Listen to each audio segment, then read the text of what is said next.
Bonjour, bonsoir à tous, vous qui regardez les vidéos, que ce soit le jour ou la nuit, ici DVD Pro Catch, qui repoursuit encore avec les DVD, forcément. Et vous savez de qui il s'agit, j'ai pas besoin de dire qui c'est, à part que je peux citer le nom dès que je vous aurai montré. Donc voilà comment ça se déroule cette vidéo, auquel je dois aller plus vite possible. Pas parce que je suis pressé, mais parce que j'en ai décidé. Donc oui, vous avez bien compris, on va parler de Samoa Joe. Oui, encore Samoa Joe. Donc on a The Champ is here, The Champ is here, The Champ is here. Ça c'était son ancien thème d'entrée quand il était champion du monde, ou encore quand il a été multiples fois champion, que ce soit pur, peut-être par équipe. Eh ben, il avait toujours ce thème d'entrée, toujours avec l'introduction du son, ça faisait ça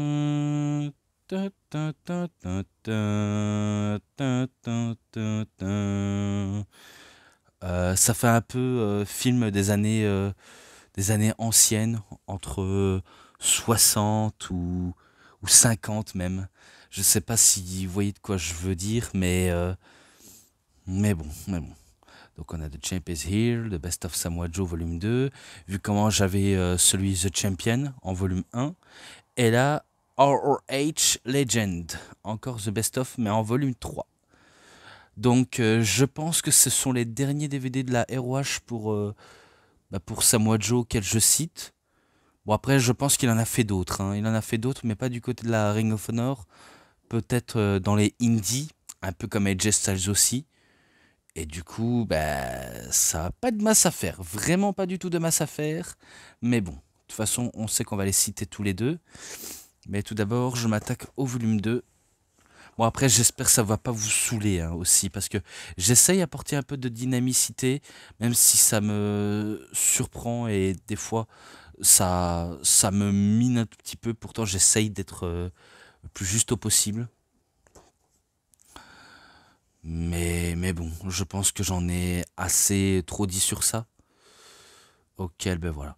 Donc, on passe au premier match. Et le premier match, c'est Samoa Joe contre Low-Ki, contre Dan Maff et contre PG Whitmer lors du second anniversaire pour la Ring of Honor. Donc le 2 du 14 2004, auquel ben, il a eu une année de dingue, Samoa Joe.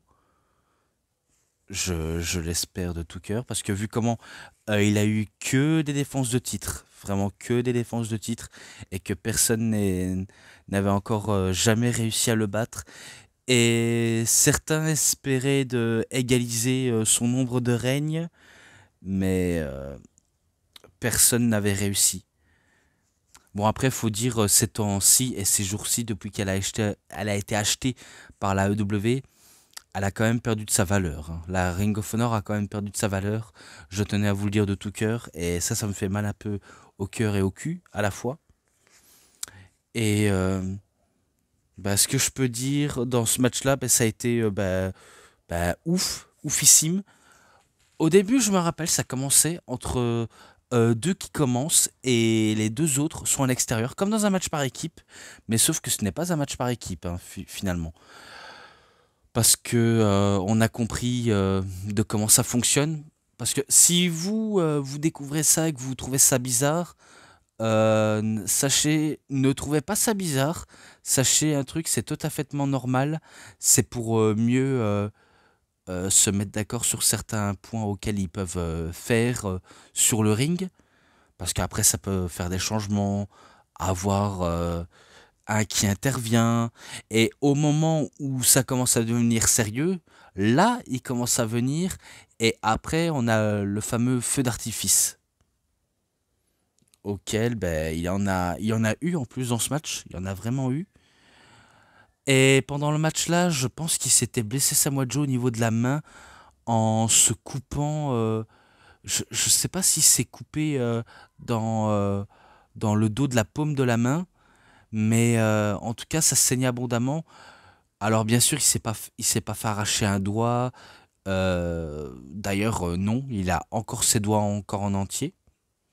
Mais je me rappelle qu'il avait saigné au niveau du match, hein, par rapport à sa main qui saignait abondamment et qu'il a quand même continué malgré le saignement et malgré la douleur qui régnait au sein de sa main, parce que ça l'empêche pas de remporter le match, et en faisant soumettre, je crois qu'il fait soumettre PG Whitmer pour conserver son titre. Parce que c'est lui qui remporte le match. Et d'ailleurs, il a que des grosses victoires. Hein. Que des grosses victoires. Donc pour ça, c'est victoire de Samoa Joe. Et à cette période-là, je l'avais donné un 4,10 et que c'était dans son DVD à Champion. Si je me rappelle bien.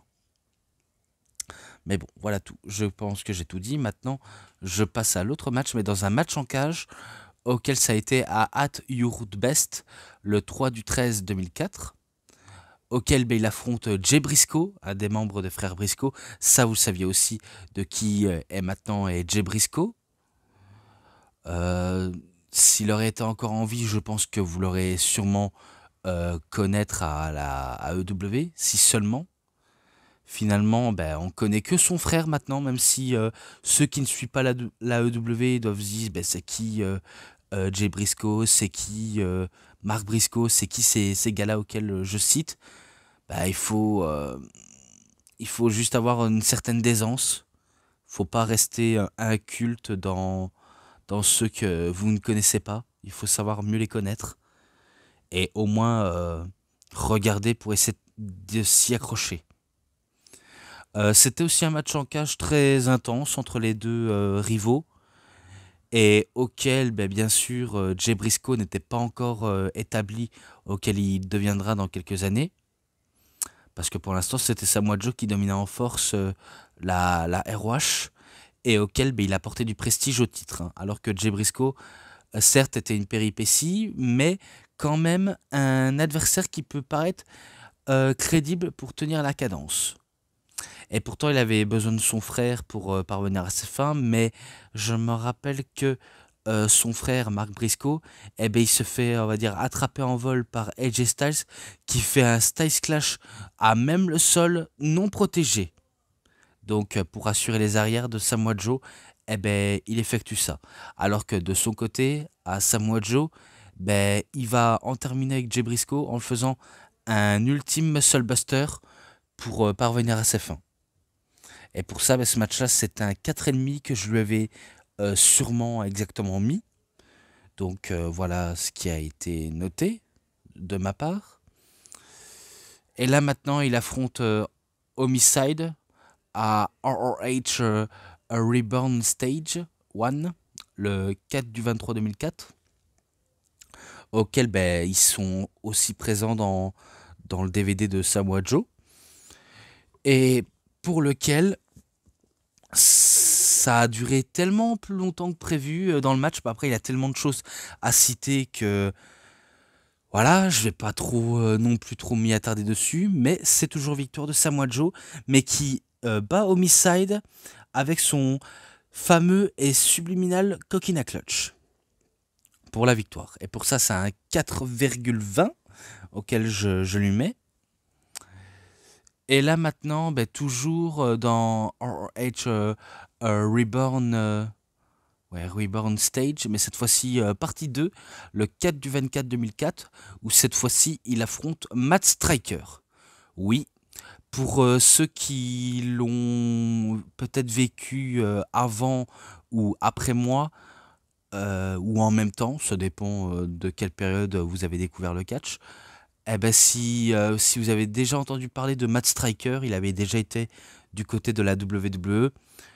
Et bien sûr, sa gimmick, c'était celui d'un professeur auquel il était un peu un visage arrogant, mais que c'était pas non plus une très très grande menace, à part qu'il cassait des fois les pieds.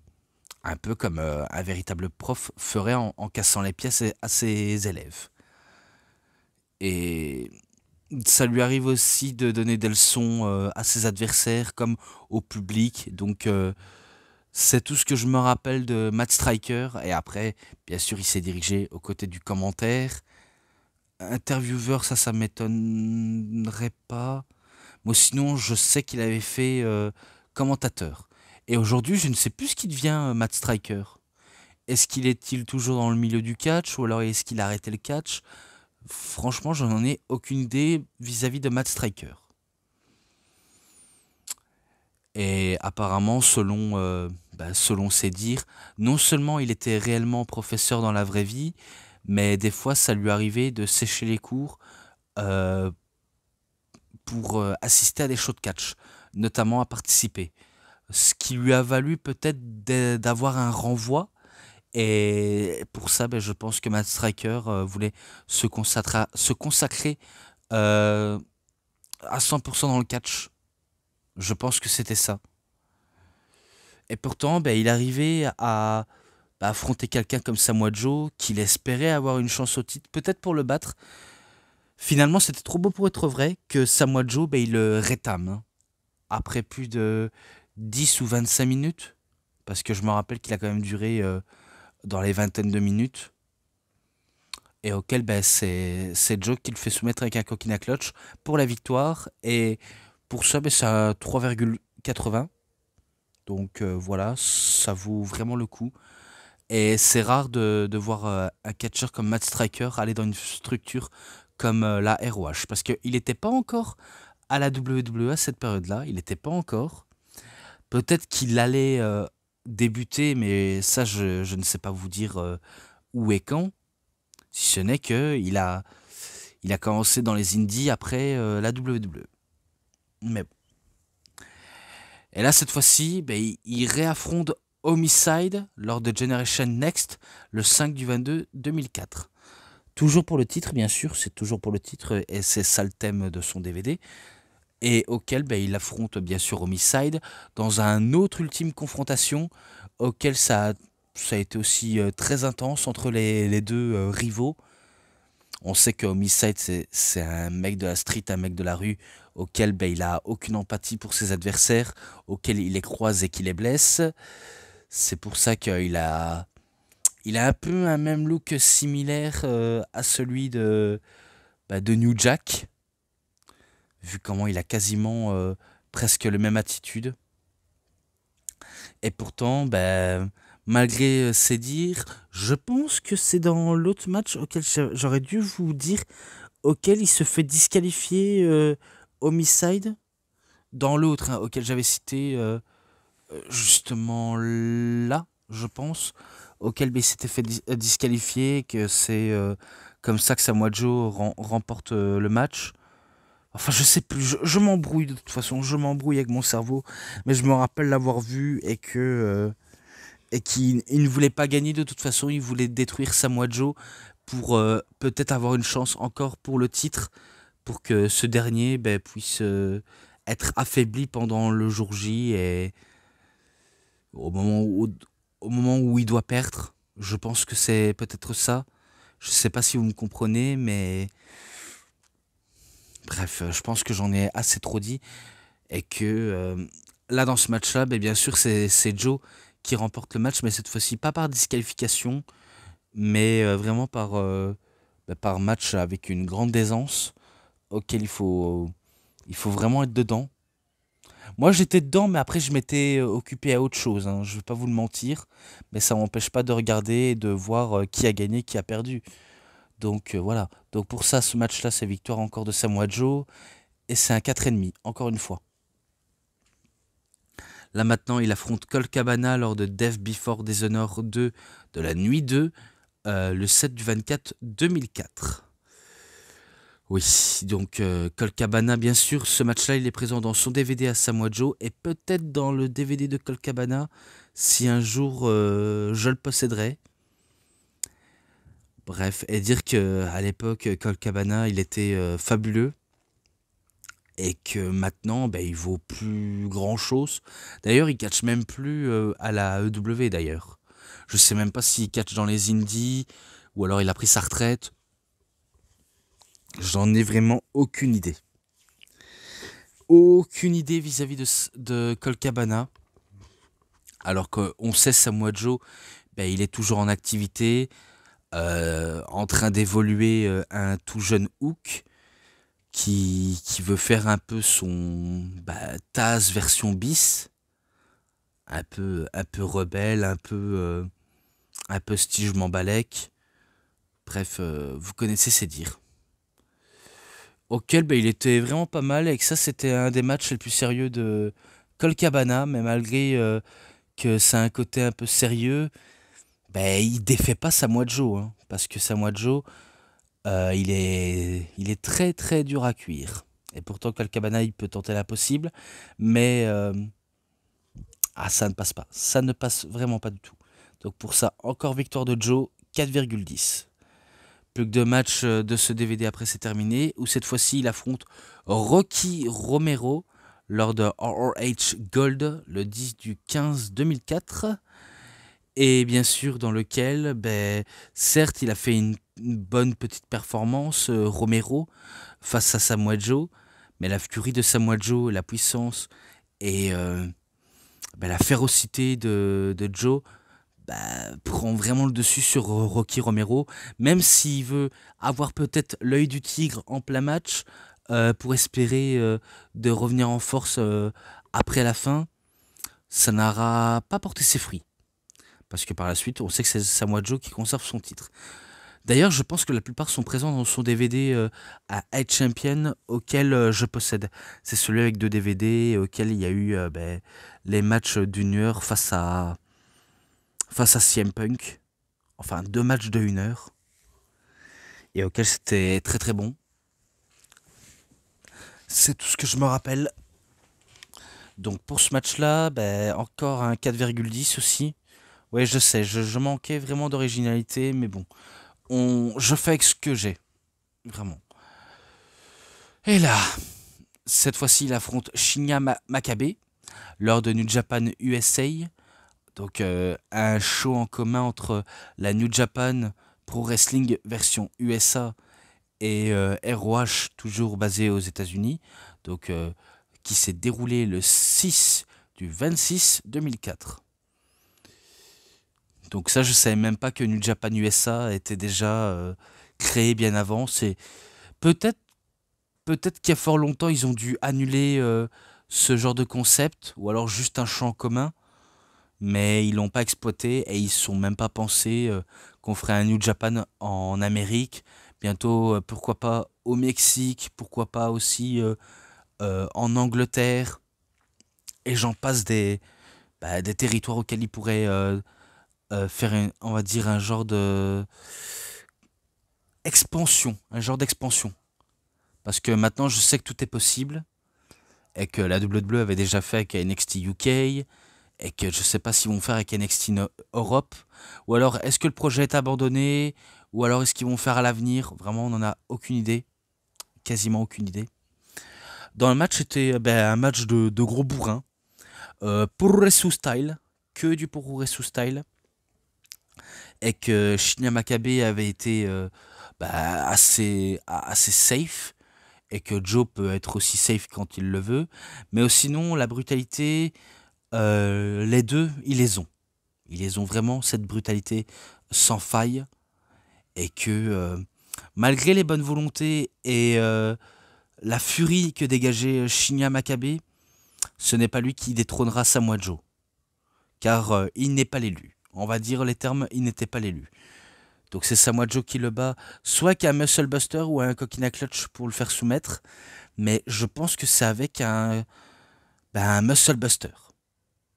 Et pour ça, vu comment le match était pas mauvais en soi, parce il était pas terrible, il était pas mauvais, il était pas dégueulasse à regarder, il était vraiment bien.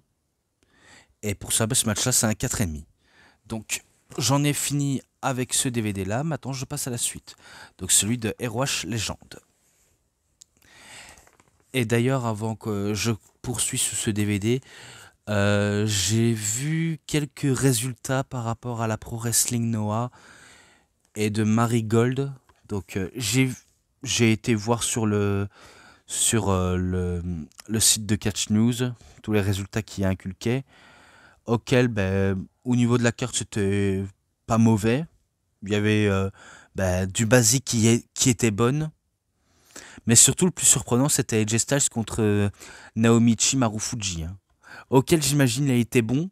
Pourtant, j'ai pas vu le match en lui-même, hein, j'ai pas tout vu les matchs en eux-mêmes, mais j'imagine qu'il était excellent. Et du coup, j'imagine que la WWE veut un partenariat avec la Noah. Donc, forcément, tout est possible. Est-ce qu'ils vont le faire ou tenter? Ça dépend de leur décision parce que moi je peux pas trop vous dire quoi faire ni quoi en penser. Si ce n'est qu'apparemment il était bon. Et du côté de Marigold, donc de Joshin Wrestling, bah, Io Sky a battu euh, Kina. euh, allez, Mishishita, je pense. Ah, je sais plus. Faut dire la plupart des noms nippons sont pas très faciles à retenir, à part s'il faut avoir une certaine aisance. Par exemple, moi, le plus que je me rappelle, c'est Kenta Kobashi, Kenta tout court, Mitsuharu Misawa, Shinya Shimoto, Toji Makabe, euh, Naomichi Marufuji, Goshi Ozaki. Il y a des tas de noms, il y a des tas de noms. Antonio Inoki, Kazushika Okada, Tomohiro Ishii, euh, Jumbo Tsuruta, Toshiaki Kawada, Nanuya Ogawa, bref, des noms auxquels je pourrais retenir. Mais sinon, la plupart, c'est vrai que c'est pas tellement facile à retenir d'une seule traite, hein. Et apparemment, celui-là aussi, il était bon entre le match féminin où Yoskai a remporté le match. Bref, ça, je ne saurais pas vous dire. Mais au moins, c'était la mise à jour auquel j'ai vu. Voilà, tout simplement. Donc pour commencer le DVD, ben, on démarre avec un bonus du DVD qui n'en est pas un en vérité. Parce que j'ai été voir dans le truc, c'est même pas un bonus, c'est tout la suite du programme auquel on doit suivre. En gros, c'est l'histoire entre la rivalité Samoa Joe et Homicide. Mais sauf que j'en ai pris ceux les plus rares. Auxquels ben, Samoa Joe avait battu Homicide lors de leur premier match, je pense. Pas pour le titre, hein. Peut-être quand il n'y avait pas encore de titre à son actif, Samoa Joe, auquel ben, il était bien et que c'était lui qui le battait avec son Coquina Clutch, donc c'était à 3,50. Ensuite, c'est Homicide qui prend sa vengeance sur Samoa Joe en le battant Joe tout simplement et que c'est un 3,70 ou 70 si vous préférez. Et là, ben, encore Samoa Joe qui triomphe de Homicide, mais cette fois-ci avec un Muscle Buster du haut de la troisième corde, auquel ben, il a failli tuer Homicide, parce que la manière de comment il avait porté, logiquement, quand on porte le Muscle Buster, on doit, bah, nous qui détient la prise, on doit tomber sur le dos pour éviter de paralyser notre adversaire. Pas comme il avait fait avec Tyson Kidd, pas avec une mauvaise prise auquel il avait fait ça. Mais là, j'ai vu l'image et j'ai cru qu'il avait bah, rendu handicapé Homicide, hein. Mais heureusement, je ne sais pas comment il a fait, mais il tient toujours sous ses pieds. Et pour ça, ben, je lui avais mis un 3,80. Ensuite, dans l'autre suivant, bah, c'est encore Homicide qui bat Samoa Joe. Mais le titre ROH n'était pas en jeu, hein. De toute façon, dans les matchs auxquels j'ai cité avec Homicide, ils n'étaient pas en jeu. Et pour ça, bah, ce match-là, bah, vu comment c'est Homicide qui remporte le match, même si le titre n'était pas en jeu, bah, il était brutal. Et aussi, il était aidé par Loki, Julius Smoke et d'autres truands auxquels il avait recruté. Et que c'était une victoire inattendue, donc c'est un 4,10. Après, vous savez, les matchs auxquels j'ai cité pour les ceintures, c'est bien sûr Joe qui remporte le match. Voilà, ça, j'ai pas besoin d'en dire. Et là, je pense que on passe au dernier. C'est vraiment le dernier match là, lors de Death Before Dishonored 2, partie 1, le 7 du 23 2004. Ben, auquel, ben, c'est. Je sais pas si j'ai déjà noté celui-là. Attends, je regarde hein, pour éviter si j'ai pas fait de conneries. Non, apparemment, j'ai pas fait de conneries. Et auquel, ben. Il n'est pas présent dans les DVD de Samoa Joe, je pense. Auquel ben, il a tenté. Il était vraiment à ça de remporter le match face à Joe. Finalement, c'était pas son heure. Vraiment, c'était pas son heure de gloire. Et auquel ben, il s'incline face à Samoa Joe pour la sixième, septième, huitième fois. Ou peut-être quatre fois peut-être. Bref, moi les chiffres, ça en fait deux. Je sais pas vraiment combien de victoires il a accumulé sur Homicide. Faut dire, ils ont eu tellement de matchs auxquels on se dit, ok, ça va aller où toute cette rivalité. Parce que là, on a du mal à suivre. Et perso, j'avais du mal à suivre. Mais il était bon. Et pour ça, ce match-là, c'est un 4,50. Voilà. Vu comment il était très très bon cette fois-ci. Il y a eu vraiment beaucoup de moments assez bien, c'est sympa. Mais sinon, c'était Joe qui remporte le match. Donc voilà tout. Et là, il est présent dans le DVD de Joe, bien sûr, celui-là, auquel il affronte The American Dragon, Bryan Danielson, lors de Midnight Express Reunion le 10 du 2 2004. Auquel ça a été un excellent bon match. C'était un très très excellent match. Et ils ont vraiment fait le bon taf, tous les deux. Que du bon taf. Et à chaque fois, Danielson tente de faire chuter Joe de son piédestal. Mais Joe, il est extrêmement résistant. Il ne se laisse pas rouler dessus, il se laisse pas marcher dessus. Et il se laisse pas incliner par un spécialiste de la technique. Il lui fait toujours face. Vraiment, il lui fait toujours face. Et c'est pas non plus l'heure de gloire de Danielson. Pourtant, il a fait un excellent match face à lui, hein, mais c'est pas lui qui détrône Samoa Joe, hein. Et que son règne en tant que champion, Bryan Danielson, arrivera en 2005, et auquel ça va durer aussi longtemps pour lui, mais pas à la même stature que Samoa Joe. Je pense que vous avez une idée à ce point-là, mais c'est victoire de Samoa Joe qui le bat avec un coquina clutch. C'est tout ce que je me rappelle, il le bat avec un coquina clutch. Et pour ça, ce match-là, c'est un 4,70 ou 70. Après, là, on nous montre leur highlight, leur confrontation d'une altercation entre Samoa Joe et Mick Foley lors de Final Battle 2004. Et que c'est dans ce show auquel il va affronter Austin Harris pour mettre en jeu son titre. Donc Final Battle 2004, le 12 du 26 2004. Auquel ça a été épique. Et à la divine surprise, excusez-moi si vous avez entendu le bruit dégueulasse de mon micro qui a un peu sifflé ou alors auquel j'ai un peu mis mes doigts dessus, donc je tenais à m'excuser, auquel c'est Austin Harris qui crée l'exploit en battant un gros monstre de puissance tel que Samoa Joe, avec des multiples prises auxquelles il en est venu à bout, des Brainbusters, des... allez... Harris Chancery, je pense. The Last Chancery, je pense. The Last Chancery. Un genre de clé de tête inversée en faisant le poirier et en mettant la pression sous son cou. Mais après, c'est Brainbusters 450 splash et il en vient à bout de Samoa Joe. Et à la fin, il effectue une promo pour Austin Harris pour le féliciter pour sa victoire et qui lui met le titre en bon perdant qu'il est et qui reconnaît sa défaite. Et ce match-là, je lui avais mis aussi à 4,70. Faut dire, avant, je l'avais pas du tout noté jusqu'à ce que je le note dans Year 3, enfin année 1, enfin année 3, pardonnez-moi, année 3. Ouais, je pense que c'est ça aussi, je pense que c'est ça. Mais bon, il était pas mal, vraiment très bon. Ensuite, Samoa Joe contre Nigel McGuinness lors de It All Begins le 1 du 15 2005. Donc on arrive directement à l'année 2005, qui commence directement l'année. Et je pense que c'était aussi à cette période auquel il va faire aussi une transition entre la ROH à la TNA, je pense. Vu comment il est quand même allé parti là où il est parti. Et pourtant, là, c'était très tendu, très rude entre lui et McGuinness, car on en a eu des spots absolument incroyables.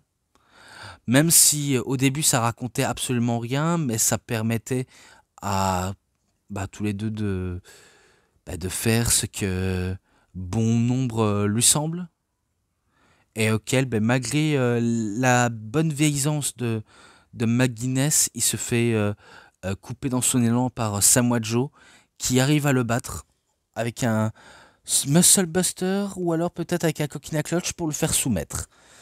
Mais bon, l'un des deux. Mais c'est victoire de Joe. Donc c'est un 4,40. Et là,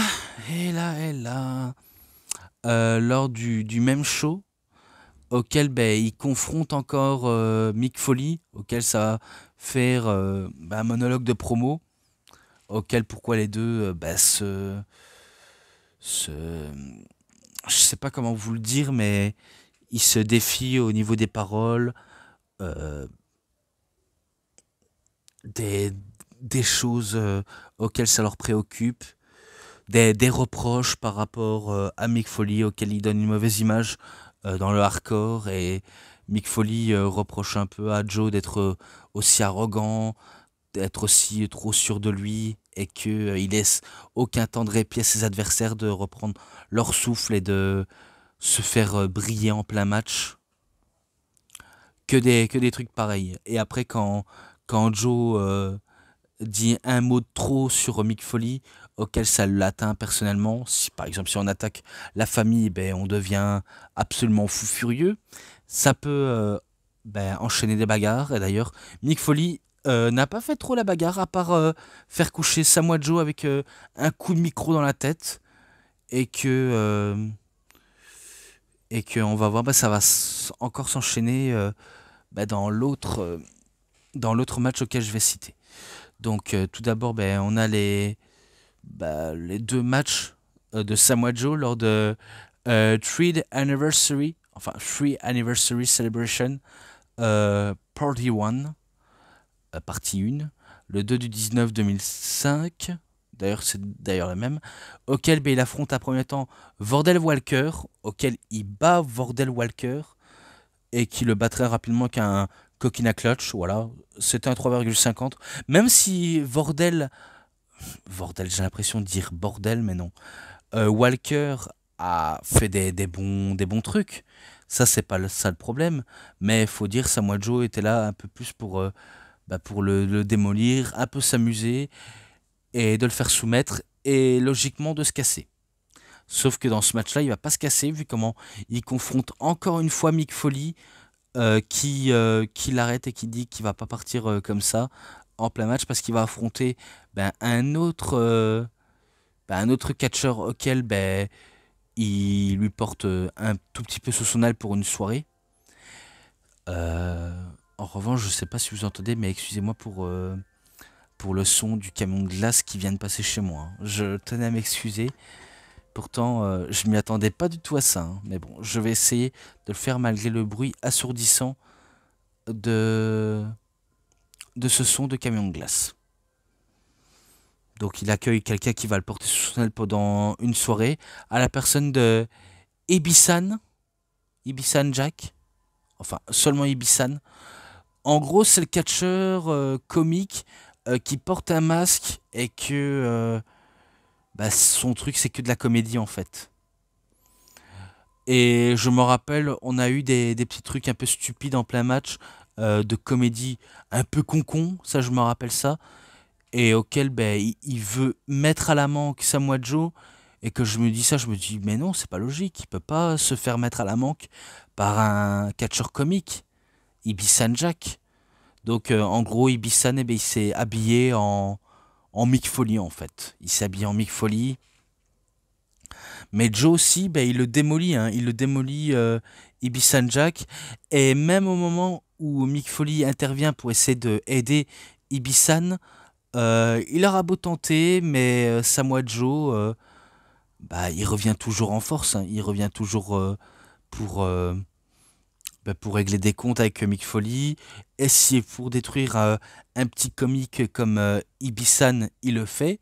D'ailleurs, c'est ce qu'il va faire. Il va faire un ultime Muscle Buster pour battre Ibisan Jack pour la victoire. Et normalement, à la fin, il devait non seulement partir, mais il se fait allumer par la fureur et la furie de Mick Foley. L'air de dire, faut pas trop avouer vaincu, car tant que tu seras encore là pour manquer de respect, je vais t'apprendre ce que c'est le respect. Mais bon, ça s'arrête ici. Ce match-là, c'est un 3,20. Je peux pas dire que c'était un excellent match. Je peux vraiment pas dire ça. Et encore, je suis encore gentil, hein, avec ce genre de notes, hein. Encore, hein. Mais bon, je pense à la suite. Et il y a plus que deux après, c'est terminé. De toute façon, vidéo court, ça je peux pas vous le promettre, vu comment j'arrive pas à tenir ma promesse tellement que je parle tellement très rapidement, j'ai du mal à galvaniser correctement dessus. Donc Samoa Joe qui fait équipe avec Bryan Danielson contre Austin Harris et Jack Evans, donc les membres de The Generation Next. Lors du troisième anniversaire célébration, partie 2, le 2 du 25 2005. Au début, ça a commencé entre Jack Evans, qui fait d'abord une petite danse pour faire égaler le public de la ROH, et qu'il propose, allez vas-y Danielson, fais-nous une petite danse.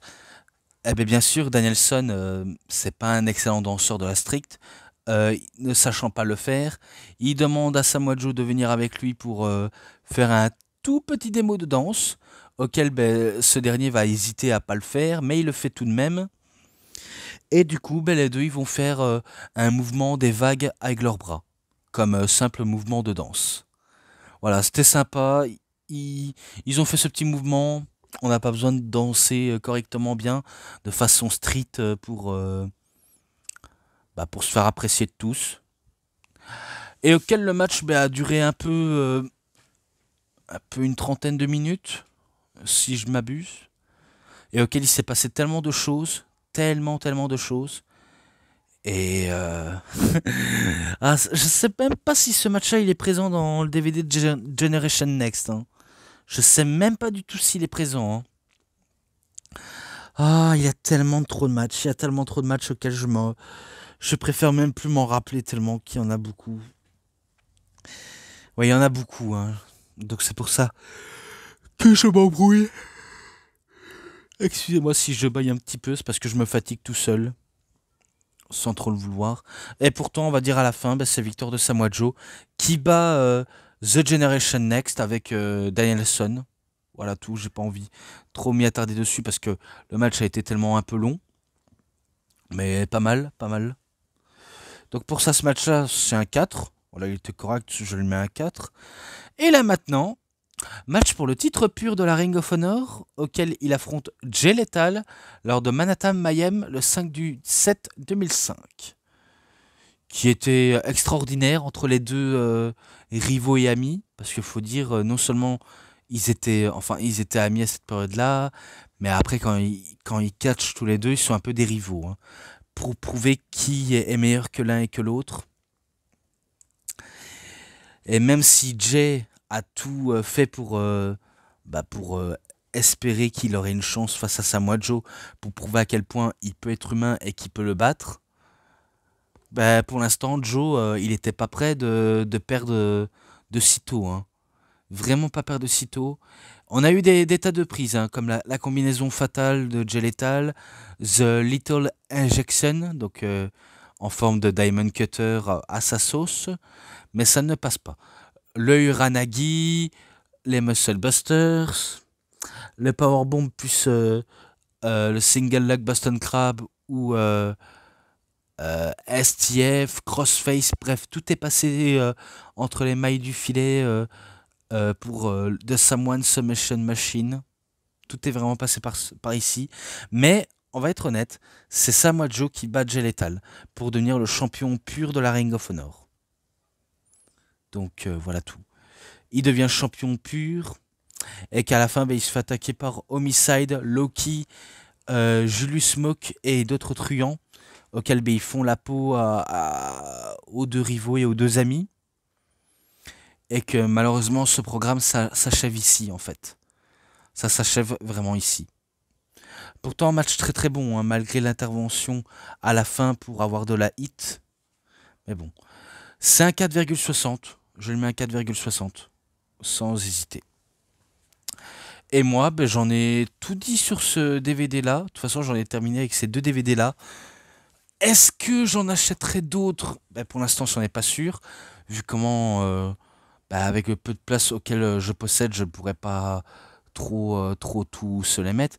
Pourtant, je voudrais bien acheter peu de CD, mais ça pourrait remplir à une vitesse folle, hein. Je sais pas pour vous, mais moi j'ai pas envie de, de bourrer mon armoire pleine de DVD alors qu'il faut un tout petit peu de place. Juste un tout petit peu de place. Rien de plus. Mais bon, au moins ça a été intéressant cité pour les deux DVD de la Ring of Honor. Donc bien sûr, deux pochettes pour deux DVD. Voilà, ça fait l'affaire. Vraiment l'affaire. Les matchs ensemble, 4,60. Je pourrais pas noter mieux. De toute façon, je pourrais pas faire mieux, ni dire mieux, noter mieux, hein. Même si, encore une fois, je suis pas Dave Metzler, je ne suis pas n'importe quel, entre guillemets, journaliste de mes deux qui font des telles notes de favoritisme. Bref, j'en passe des trucs. Mais bon. Mais bon. Donc je m'arrête ici, c'était bon pour ce DVD. Donc c'est tout pour cette vidéo de review. C'était DVD Pro Catch, j'espère que ça vous aura énormément bien plu. Et si vous avez aimé cette vidéo, vous savez ce qu'il vous reste à faire. Likez la vidéo, commentez, partagez. Abonnez-vous à ma chaîne et cliquez sur la petite cloche pour avoir plus de notifications des prochaines vidéos. Et moi je vous dis bonne journée, bonne soirée à tous. Au revoir tout le monde pour une prochaine vidéo. A plus à tous les fans de catch. Allez, bye bye tout le monde.